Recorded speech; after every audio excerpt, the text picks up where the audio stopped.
বন্ধু, তোমার মতো আমিও বাপের হোটেলে থাকতে আমিও বাইক নিয়ে ঘুরছি। তোমার মতো আমিও বাপের হোটেলে থাকতে আমিও বাজে আড্ডা দিছি, বন্ধু বান্ধবের সাথে ঘোরাফেরা করেছি। তারপর যেখানে খুশি এখানে গেছি, বাপের টাকা উড়েছি।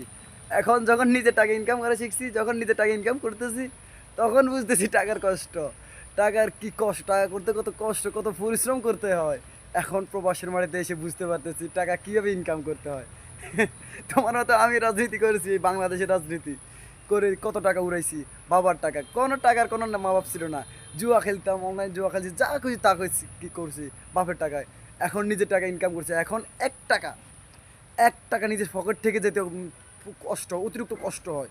এখন এক টাকা মানে খরচ করতে কষ্ট কষ্ট হয় এখন। কারণ আমি যদি একটা টাকা খরচ করি, আবার আবার আমার কালকে একটা কীভাবে ইনকাম করব, ওই চিন্তাটা করতে হয়। তাই বন্ধু, মানে নিজে বাপের হোটেলে থাকতে যা খুশি তাই করো, নিজের হোটেলে আসো, নিজের হোটেলে আসো।